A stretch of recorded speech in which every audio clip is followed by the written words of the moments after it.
Hi guys, as I mentioned on my last video, this is going to be a little more on the serious side, and it is October, and October is Breast Cancer Awareness Month, and so I decided to just share my breast cancer journey story with you guys, and in the interest of full disclosure, I will just issue a trigger warning.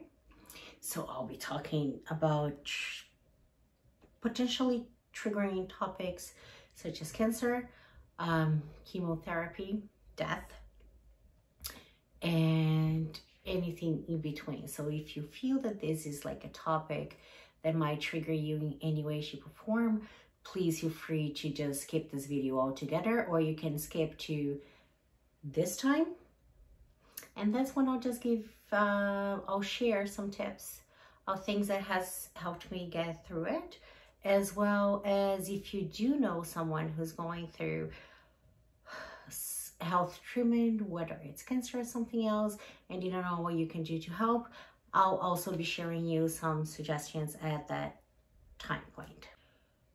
Also, if you see me looking down, it's because for this one video, I think for the first time ever, I actually made notes as I didn't want to miss anything important. And so I'll be referencing that.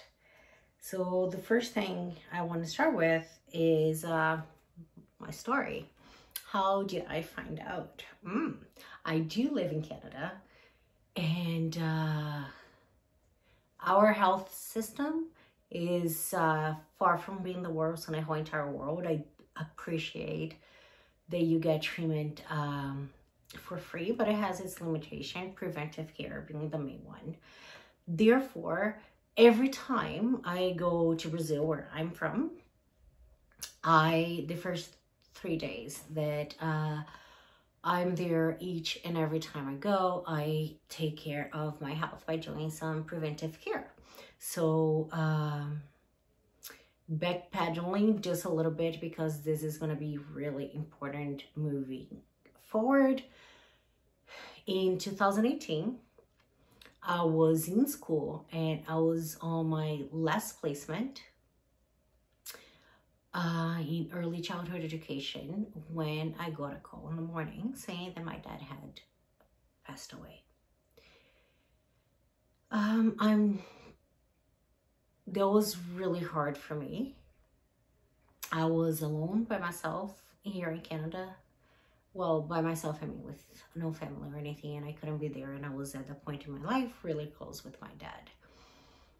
I tried to make it back home for his funeral, but as it happened, his funeral couldn't be postponed by a few days.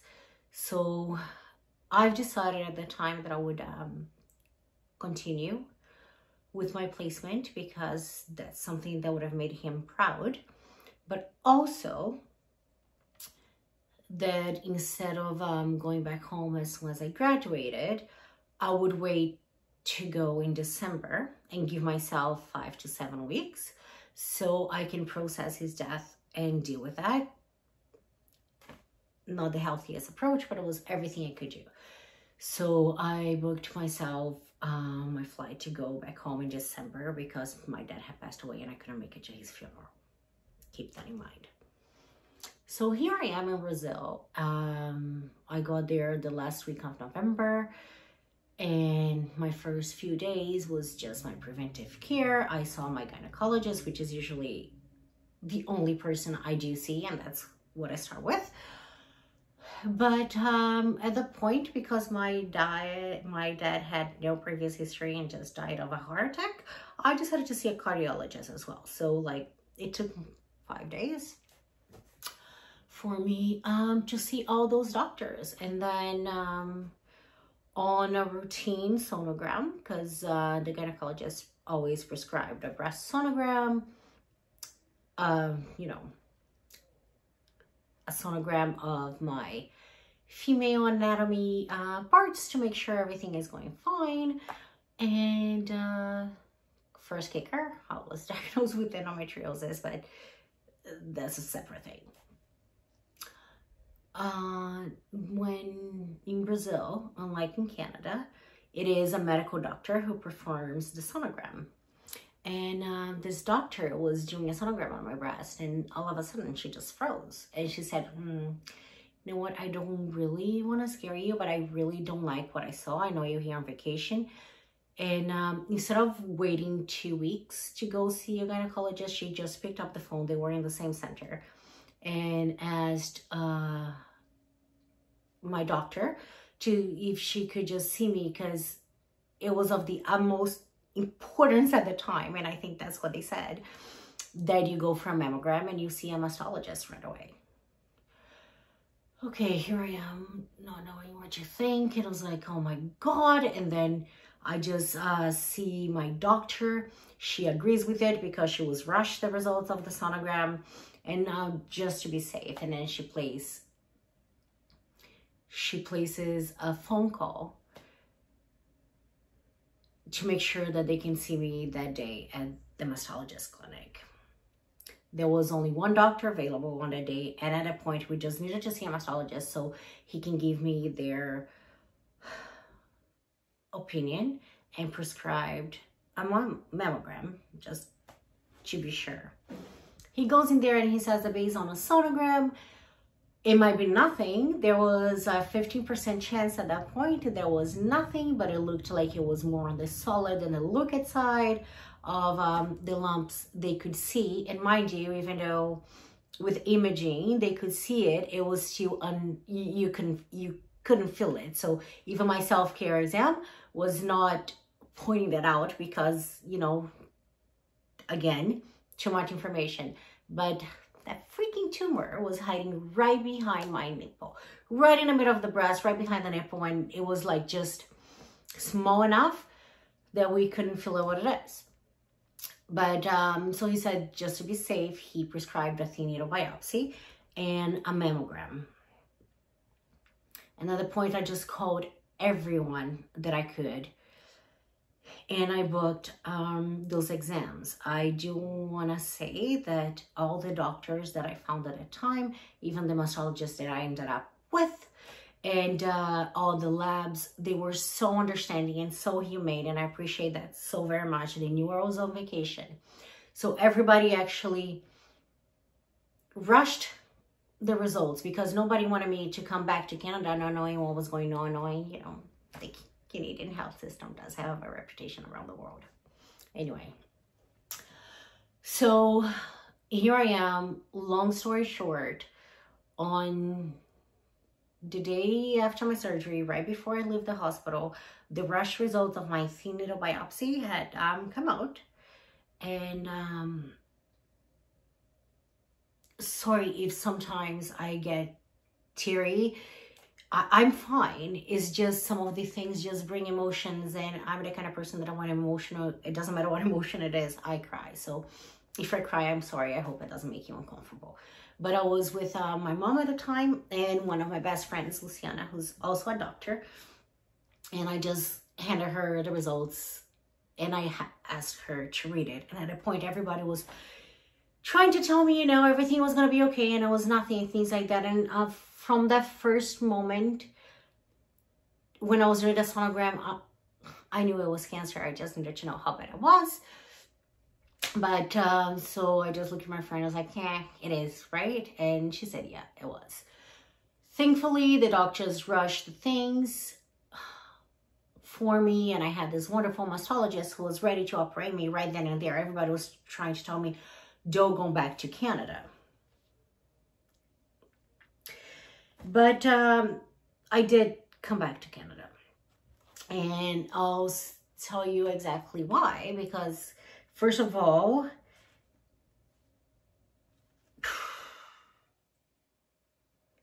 it's like your treatment, you think is like you just go with the flow, but it's not it. My treatment at the point was really important, and my first thoughts were, not my first thoughts, my only thoughts at the time was, I was not supposed to be in Brazil at the time. I was not supposed to be in Brazil at the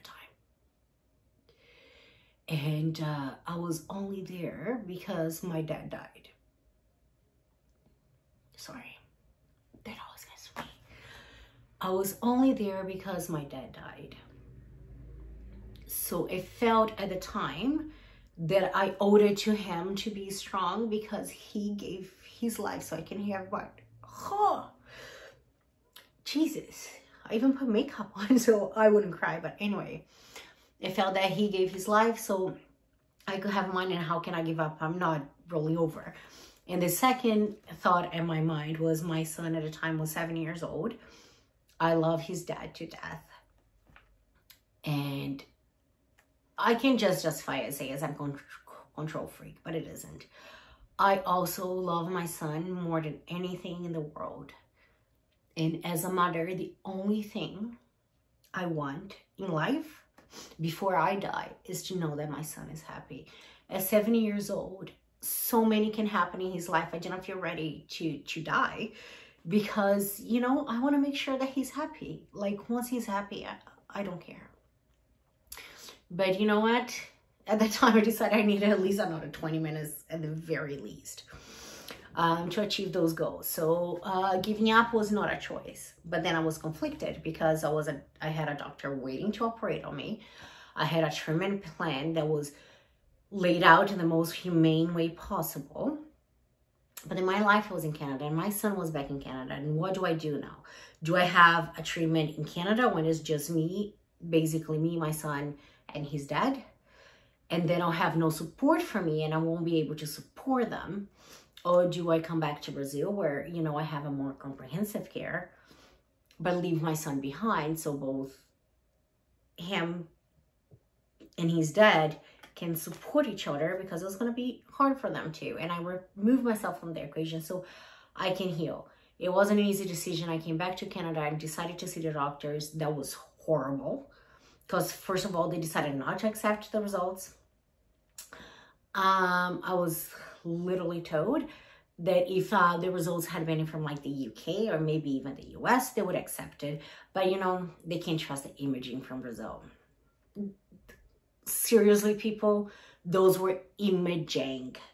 All they had to do is look at the images that was taken and have even their radiotherapist or radiologist or whoever their doctor is just do the report and see it for themselves. But anyway, I had to wait 3 weeks to have the same imagings done. And mind you, that's more radiation, but that's beyond the point. And after that, after it was confirmed I did have breast cancer, they said they can't even give me a treatment plan until they do their own thin needle biopsy. So they were going to subject me to another thin needle biopsy, and they couldn't rush the results even though I had already been diagnosed. So I was looking at about, let's say in total, about 8 weeks until I could actually sit with an oncologist to have my treatment plan done. Meanwhile, I had, you know, a doctor in Brazil saying, give me 5 days notice and, you know, the OR is yours. Okay, so I made a decision and I went back to Brazil on my own. I left my son and my partner home. And as I was going back home, I called the doctor and she booked my OR. I was landing on the 5th. My operation is going to be on the 8th, and that's of February. And the plan when I left at that point was that I was going to have surgery, recover from it, so like about 2 weeks, and then 28 rounds of radiotherapy. So I was looking at 4 months tops before I could come home. So I made that hard decision, and as I get it, so on February 8th, 2019, I had my breast cancer surgery. It was a lumpectomy. They did remove my nipple, and I was in the OR. My best friend was in the OR with me as well. That was amazing. And as they were doing the operation, I get lost in the lingo sometimes, but they also mark the, what they call the sentinel lymph node, just to make sure the cancer hasn't started spreading. So during the operation, they remove that first one, they go back, they do a test, and then they come back to assess how far it is. So they did the lumpectomy, but when the result came back from my lymph node, it was compromised, which means that my cancer had already started spreading, and it hasn't even been 2 months. And mind you, like if I had stayed in Canada, I would have stayed at least 8 months before treatment. I don't know what the treatment was gonna be. So I was looking at much dire things, I would say, because once it reached the lymph nodes, it's like a hub to the rest of the world. A single cancer cell can just go anywhere, lodge itself. 3-5 years later, you find out, ta-da, you have cancer again. Well, I was so thankful at the point that I had that. So my doctor made the decision to just remove all my lymph node chain here, just to avoid any further complications. It doesn't hurt, right? And then because of that, my treatment was now not only just the surgery and the 28 rounds of radiotherapy, I had to also go through chemo. And I didn't know before that. But apparently there's not, thankfully actually, there's no more one-size-fits-all chemo drug. So I had 2 different kinds of chemotherapy.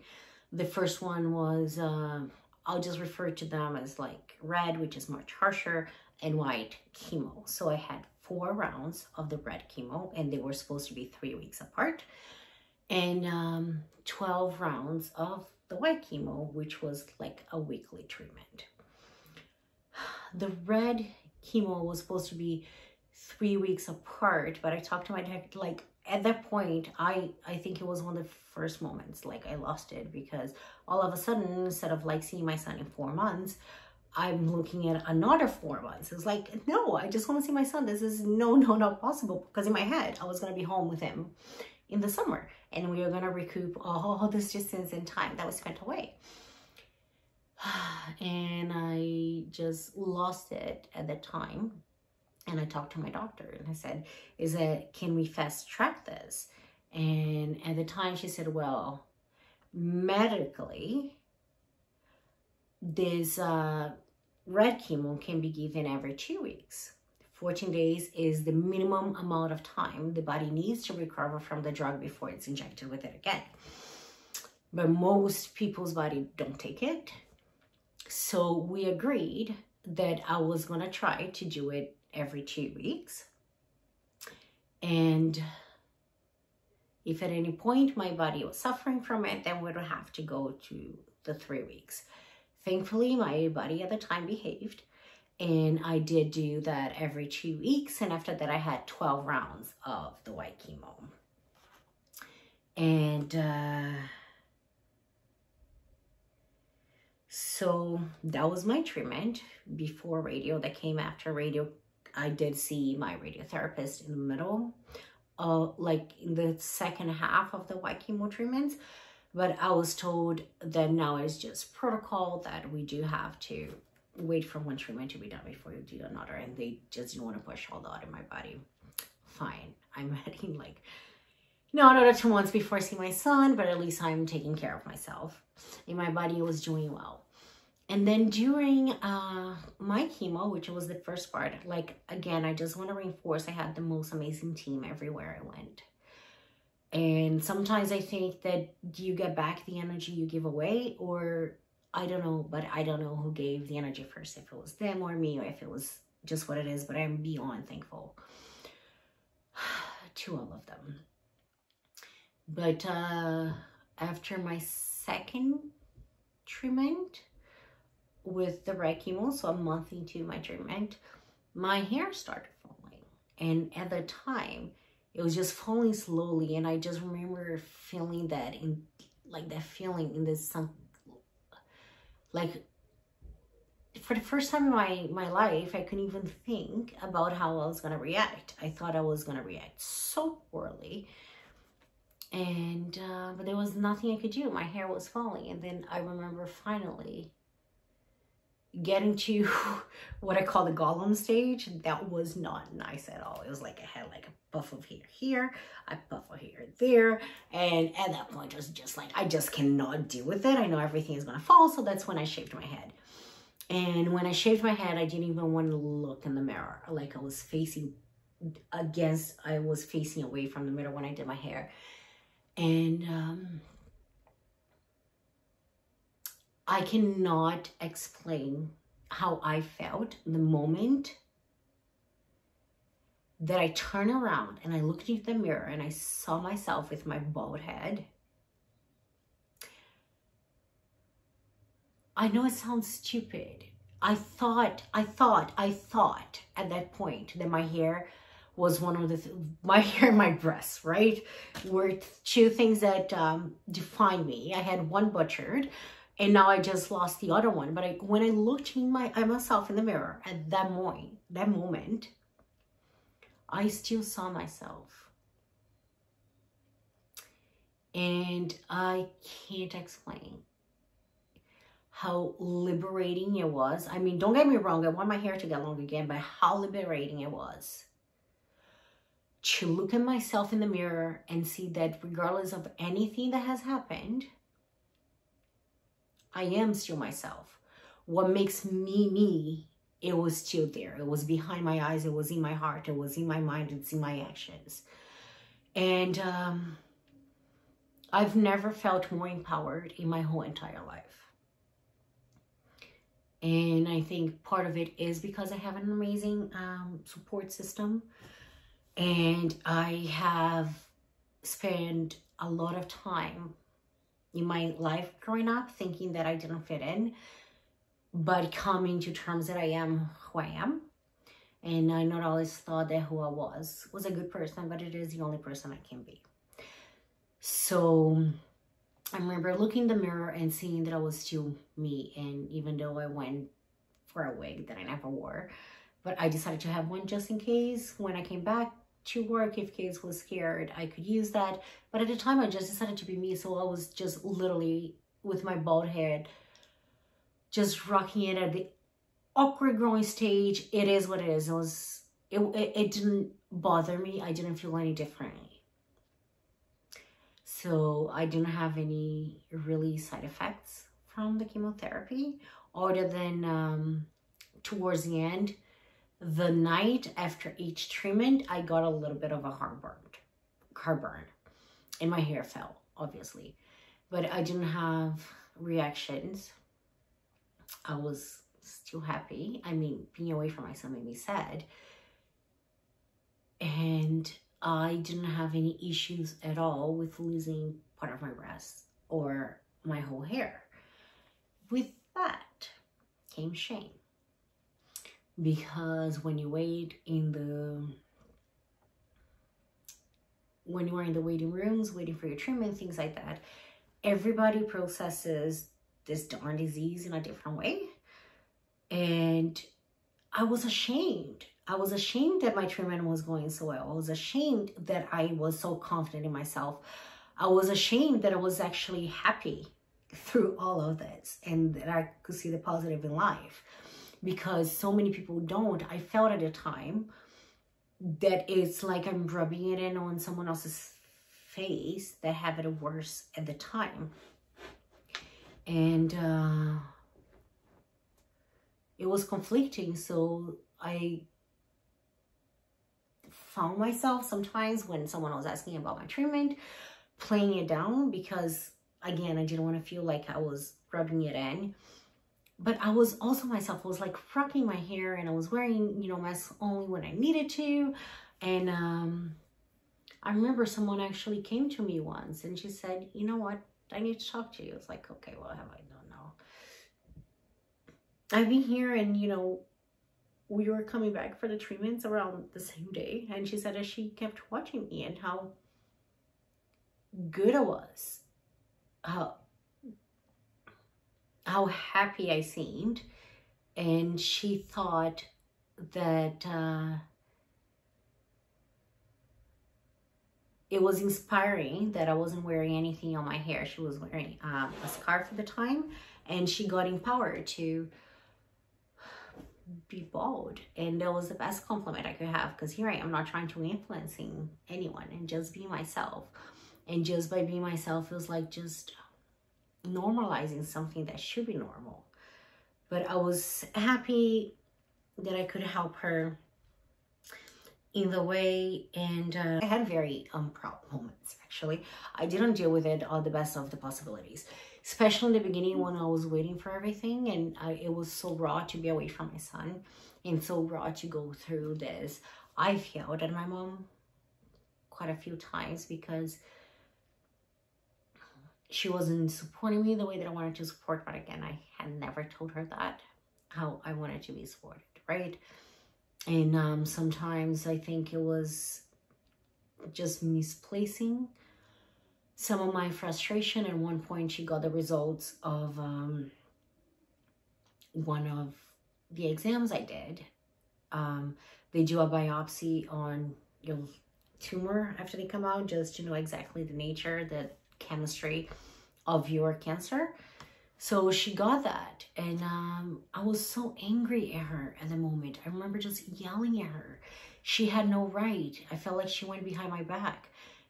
And at the time, I was like, the poor woman, she was trying to help me. But at the time, all I saw is like she took away the only power I felt at the time, which is to be in charge of my treatment and my disease. She took away my power to call and know when my results came out. I was like, how stupid is that now? Like, just thinking about it. Thank you, Mom, and I'm so sorry. But I had moments like that. And I had moments that I just fell on the floor and I cried. Strangely enough, those moments when I fell on the floor and I cried, they were never about my cancer, my health, or my treatment. It was because my treatment was keeping me away from my son for that many more weeks. Oh my God. That was hard. But I had those moments, and also I had moments when, you know, people in my life are mostly positive, but you always have those that judge you. I've had a few people just judging me because I left my son behind and I went to get my treatment. I was like, what kind of mother are you? And I was like, excuse me. I am a selfless mother who's doing her best so she can be alive to be in her son's life. Why should I subject my son? Why should I take him away from his life, bring him with me? And who knew how my treatment was going to be? And watch me suffer away from everyone. He doesn't speak Portuguese, my fault. But it was like, there wasn't even like someone enough to support him. So I know it hurt, but I'm not a bad mother because I made the decision to leave my son with the best possible scenario and take myself to the best possible scenario so we can be together longer. Where some people felt like they needed to judge. And the other one too is like I've had only 2 people actually come to me and just say that, oh, you know, wearing a wig? Are you sure? And I was like, yes, I'm sure. I don't need it. Like, I don't need that to feel beautiful. If you do need a way to feel beautiful, please do. But that's such a personal choice that once you make your choice, nobody can come and tell you you should have made a different choice. You know yourself, right? So I had some people saying that, and one person, she got into an argument with me for like 5 minutes that I should wear a wig. And another person that when I was feeling happy, she told me that I should be miserable. Like you don't have to fake happiness, you know. It's like, I know I don't have to fake happiness. I know. I'm actually happy. Like, I have nothing at the point to complain about. Do I wish I've never had cancer? Duh. But Am I blind to the fact that everything that could have gone right went right? No. So why should I be miserable over that? I was there fighting for my life, fighting for my son. Everything was going right. Why am I going to be miserable? Sorry. If you're watching this, it didn't work. I couldn't even fathom the fact of being miserable at the time, but I couldn't imagine someone telling me that my happiness was fake because I was getting cancer treatment, so I should be so unhappy and angry and frustrated. So those were the downsides of my treatment. And then this next part is what I found out about myself during my cancer journey.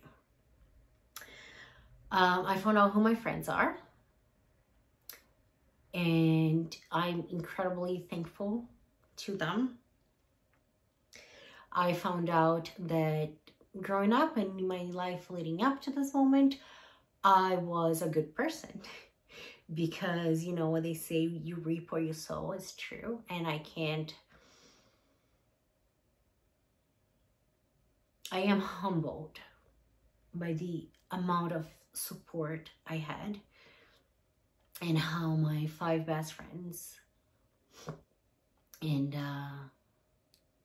their families just took in me and supported me all through, and how I didn't know. I didn't want to accept help. I was like, oh no, please don't do this and blah, blah, blah. But they were saying, no, but growing up, you've done other things for us. You know, it's like, it's the law of the return, but beyond that, it's like I found out I was a good person because I planted these seeds that I'm collecting now when I didn't want. And I think it's another thing. It was never purposeful. I think I am generally just a kind, giving person. But you know what? Sometimes it comes back. And it definitely did. So I found out that I have friends. I found out that I'm loved and that I do love. I found out that, you know, I like living. I found out that you do reap where you sow. And the one thing that not only did I find out, but I've learned, and it's a lesson I've never learned before in my life, is that it's okay to accept help. I needed help and I accepted help, and that made, I'm a giver, and receiving it, it was really hard. But through this journey, I've learned that sometimes people want to help you too. People don't want to just take. So I've learned to accept help, and I feel that made me a better person. And the only 2 other things that I've learned in this, and they were a big takeaway, was on the one is that any health issue or treatment is a big issue, anything that you go through. But I'm specifically talking about me and my cancer right now. Is I allowed myself to have moments of despair, or moments I'm not proud of myself, or moments of pure raw emotion. And that's okay. In those moments that I just lost it, that I didn't need to justify them. I was entitled to them. So that was not a big issue too. Like, I always apologize, of course. You don't want to hurt the person, but you shouldn't have to justify it. And the last thing, and that I found out, and I found out for myself, please don't feel that I'm telling you that's what you should do, because everybody can only do things as far as their own personal limitations go.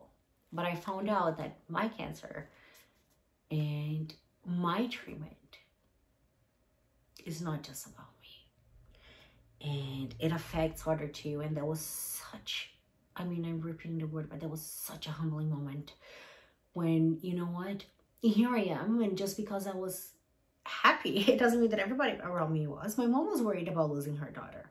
Like, what parent wants to lose her kid? My son was here not knowing if mom was going to come back. My best friends love me too. And even though I live far away from most of them now, the world wouldn't be the same without me in it. And I'm like, I hope you take it the way that I'm in, because if any of these people also died, like my dad has died and my grandfather, it's a void, it's a hole that will always be there. So here I am fighting for my life, but it's not just for me, because everybody else is worried about it too. And these emotions are raw for them. Like cancer doesn't affect just the person that suffers from it, it affects everyone that cares for them. So I found out that not only do I have to be vulnerable and accept help, but if I have it in me, and I did, to support those around me too, because it's rough for them. It's important. I found it was important for me to find the time to validate their feelings and let them know they shouldn't be guilty because they have these feelings. It affects them too. And I felt there was an important step and a important part of my journey. Okay, so now this is the next step that I have here. I mean, I know this is super long, I'll get there soon. But now, what can I say about now? Treatment in Canada is not the same as in Brazil. I'm here now doing my follow-up care, but doctors are not the same. It's like clinical and things suck. I think ever since I've come back, and it's been a year, like a year actually 2 days ago. Nobody has even given me a freaking blood exam. They have no idea how my body is reacting to things. I've had one mammogram that it came back clear, but the doctors don't listen to you very well. You wait forever. You leave an appointment. You don't even know when your next appointment is gonna be.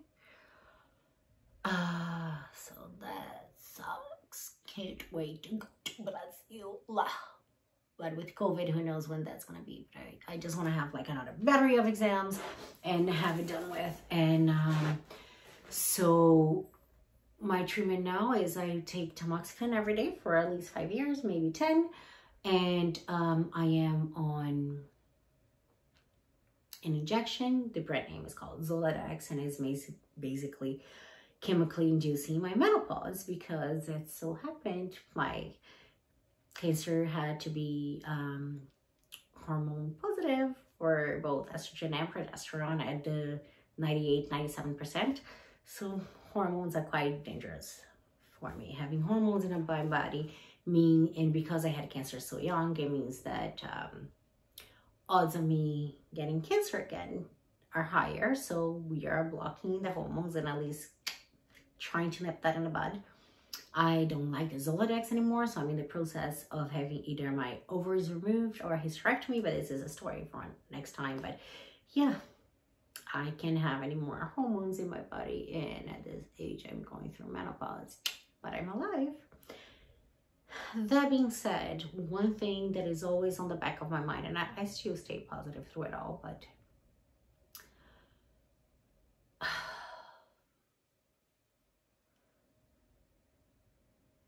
so I survived my first rounds of treatment, and I would say that out of the war, I won the battle. But it's always on the back of my mind that I live on borrowed time. I mean, everybody lives on borrowed time. You can have an accident, or you can have something and just die in a moment. But I don't like, I think that's the only thing that, you know, I'm afraid of now. Because I'm not ready to die yet. So even though I don't let this lead my life, I won't lie, that's the one thing that is in the back of my mind. So if you got my trigger warning and you skipped all the way through here to know how you can help others, these are the tips I can give you. What you can do to help others that is going through cancer or treatment. I think the most important thing you can do is just ask the person you want to support, how can I help you?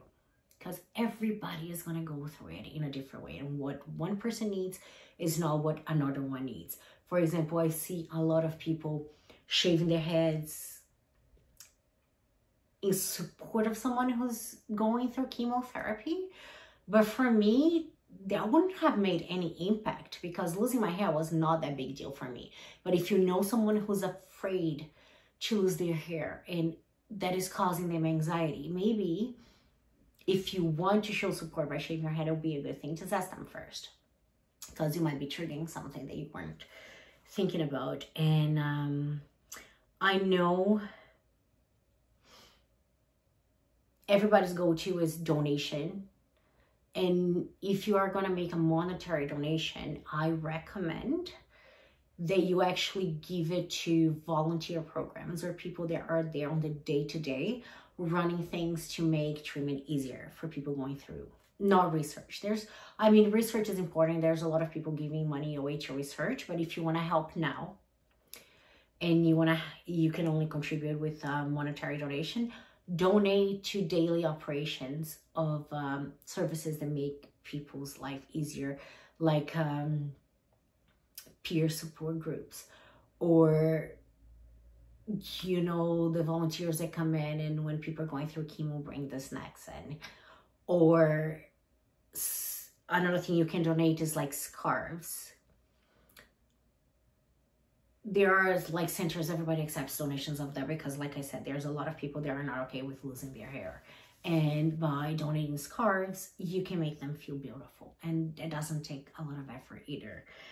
And if you do work in the beauty industry, for example, you work in a trade that can lend itself to donate some of your time. If I lost my eyebrows and I lost my eyelashes. So if you can do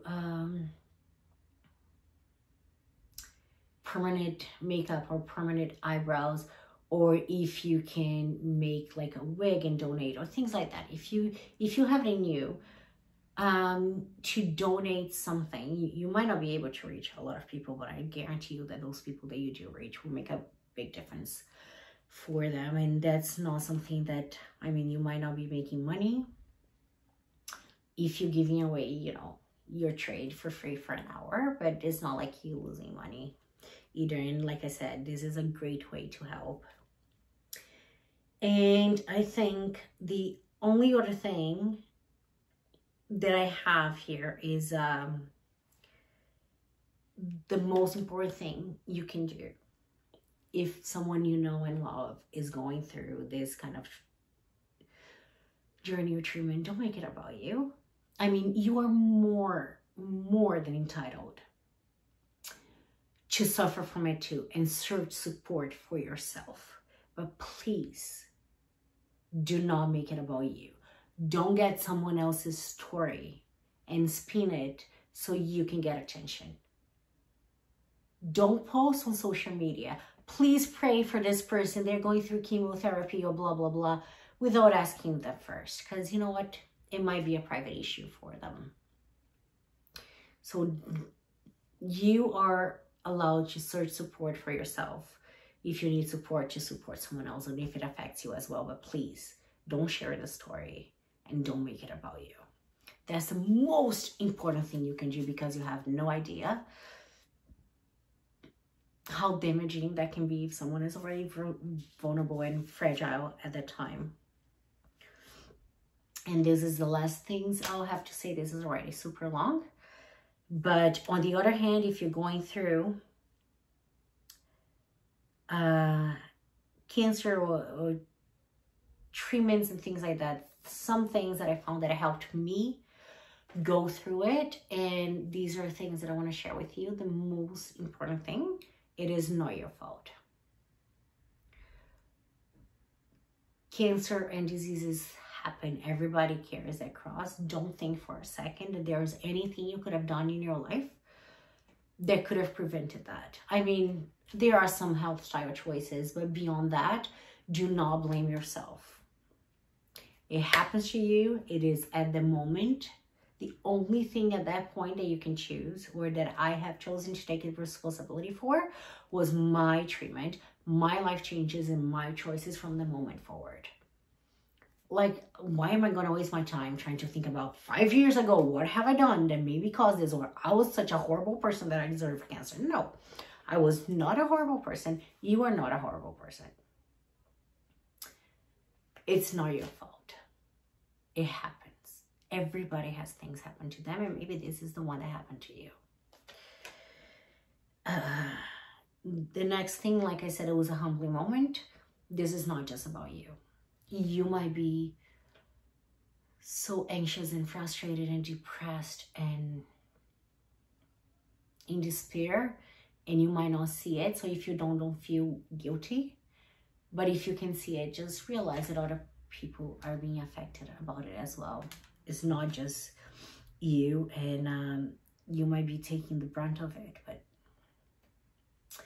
other people are going through the motions with you. And sometimes maybe it's even good to lean on each other, right? And the other super important thing, you are entitled to your feels. Feel what you need to feel, girl.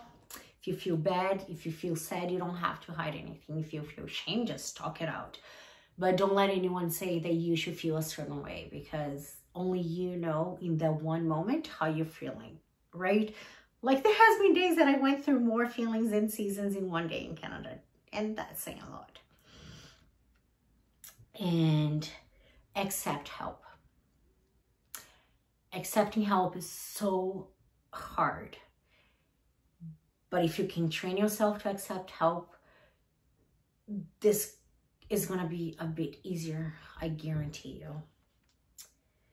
The last two advices I have that has helped me is there is no formula. My cancer is different than your cancer. That is different than that person's cancer. And even if you have cancer more than once, it might be different one day at a time. The body just does what the body does a day at a time. So there's no formula. You just have to learn how to be in tune with your body and speak up things that are bothering you mentally or physically, and just go with the motions. And the other example I have is communicate. People are not mind readers. If you don't tell them what's bothering you or how they can help you, they can only guess, right?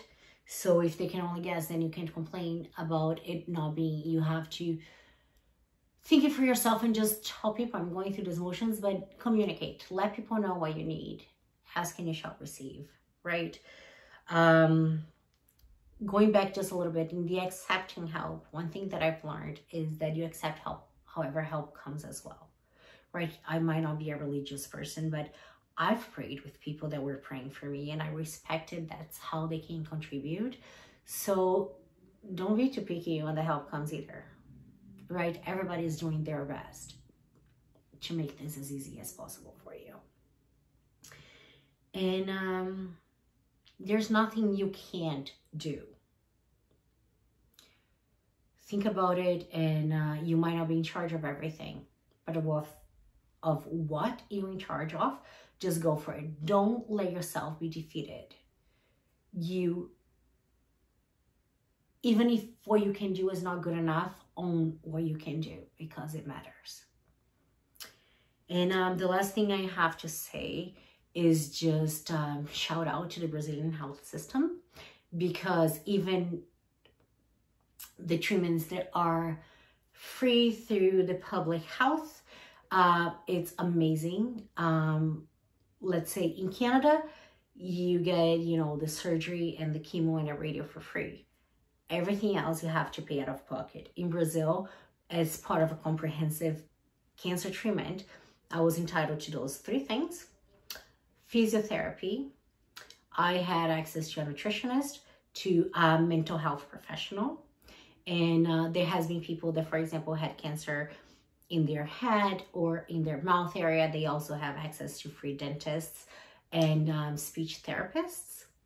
But just having a comprehensive treatment really helped me. So shout out to Brazil.